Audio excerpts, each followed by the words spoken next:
It's official.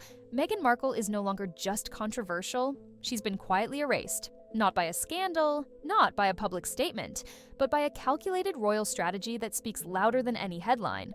According to insider reports, Prince William and Princess Catherine have cut all personal and institutional ties with Meghan. No more calls, no more messages, not even a polite Christmas card. Meghan Markle isn't just out, she's invisible. And here's the twist. This isn't tabloid drama, this isn't rumor, this is coming from people close to the royals. William's response isn't emotional, it's strategic. Cold, sharp, final. And while Meghan has weathered plenty of storms before, nothing quite compares to this. Because this time, the royal family didn't clap back. They didn't release a statement. They simply chose silence. And in royal circles, that silence is louder than any scream. It all came to a head after a BBC interview aired on May 2nd, an appearance by Prince Harry that reopened royal wounds. In the interview, Harry once again aired grievances against the monarchy, casting shadows over his family while defending his and Meghan's choices. That interview, sources say, was the last straw. William and Kate watched it unfold, and in that moment, they made a decision. No more drama, no more back and forth. Meghan Markle's name? Off limits. Literally. Palace insiders have confirmed that even casual mentions of Meghan around Catherine are now discouraged. Staff have been instructed not to bring her up. It's not just distancing, it's a blackout. The intent? To protect Catherine's mental and emotional well-being. She's been recovering from a serious illness, and Meghan's constant presence in the media only added stress. William's solution was decisive: protect his wife, protect the crown, and eliminate the noise. But this isn't just about Catherine. It's about how the monarchy sees itself surviving in an age of tabloid warfare and digital reputations. William, especially, sees it as his duty to shield the institution. And Meghan, in his eyes, is no longer just family. She's a threat. Her tell-all interviews, the Netflix deals, the memoirs, all of it has, in the minds of the royals, undermined the dignity of the crown. William's fury isn't the loud kind. He's not yelling or throwing punches, but the temperature has dropped to freezing.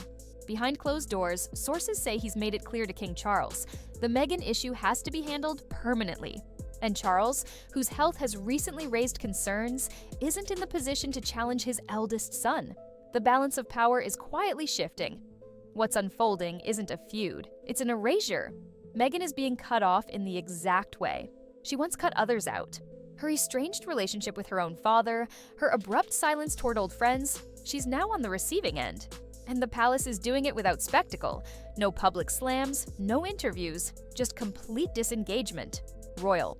Commentator Angela Levin, who literally wrote the book on Prince Harry, recently remarked that the strategy is working. She called it dignified silence. No reactions, no rebuttals, just absence.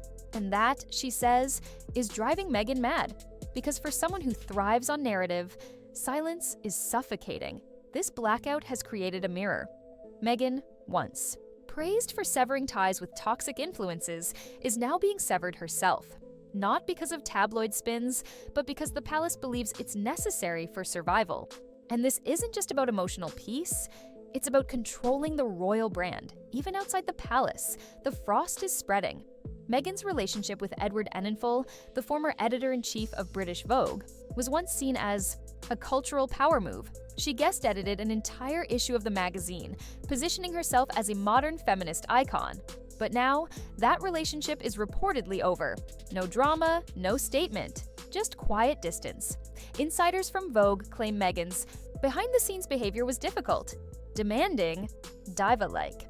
At first, Enninful tolerated it, for the prestige. But over time, the charm wore off, the pattern repeated, allegedly impossible standards, emotional volatility, and staff walking on eggshells. Eventually, even her strongest supporters began to step back, and that pattern hasn't gone unnoticed by the royals. Meghan's tendency to burn bridges, once dismissed as tabloid exaggeration, is now being seen as a repeated flaw, one that's isolating her more and more. What's worse is how Hollywood is beginning to cool, too. The red carpets are still there, but the glow has dimmed. The Meghan Markle that once dazzled Hollywood and inspired think pieces across every media outlet is no longer receiving the same reception. Former allies, both in the UK and in Los Angeles, have gone quiet. Some drifted away, others outright cut ties. The narrative that once painted Meghan and Harry as brave disruptors has been overtaken by a more skeptical public view, opportunists who lit matches and walked away from the smoke. Prince Harry, meanwhile, is stuck in a cruel paradox. The royal family, despite everything, still holds a flicker of hope that he might return. Someday, on his own terms. William reportedly has left a small door open for his brother, but that door comes with firm conditions. No more public grievances, no more bombshell interviews, and no more dragging the family name into the media grinder. But here's the catch. Harry is now so deeply entangled in Meghan's version of the story that walking away isn't just about ending a relationship. It's about unraveling everything they've built together. From the Oprah interview to the Netflix series to the memoir, Harry has backed her version of events. Pulling back would be seen as betrayal, not just to Meghan, but to the public identity they've carefully crafted. And that, insiders say, is the trap. The more Harry defends her, the harder it is to step away. Even if he wanted reconciliation with his family, doing so might mean undoing years of narrative work. To the royals, it looks like loyalty to a cause that no longer serves him. Loyalty that's making him more isolated, more embattled, and further from the very family he once tried to protect. What complicates it further is the financial aspect. According to reports, even after Harry and Meghan's break from royal duties, King Charles continued to offer them support. Millions quietly passed through channels to help them transition, but that generosity was later spun, at least in Harry's memoir and interviews, into tales of abandonment. The contradiction wasn't missed. To those inside the palace, it felt like a betrayal. To the public, it raised eyebrows. As for Meghan, her struggle has shifted from fighting the media to regaining control of the narrative. Sources say she's growing increasingly paranoid about how she's perceived. Her confidence, once so visible, now appears shaken. Outlets that once praised her, like Vogue, the BBC, and even sympathetic columns in The Guardian, have adopted a more critical tone. That shift has hit hard. Meghan built an image rooted in empowerment, in inclusion, in transparency. But now that image is being questioned. Staff from her past describe volatility. Collaborators speak of mood swings, image control, and fractured relationships. And as the public takes notice, even her staunchest defenders are backing off. Slowly, but noticeably.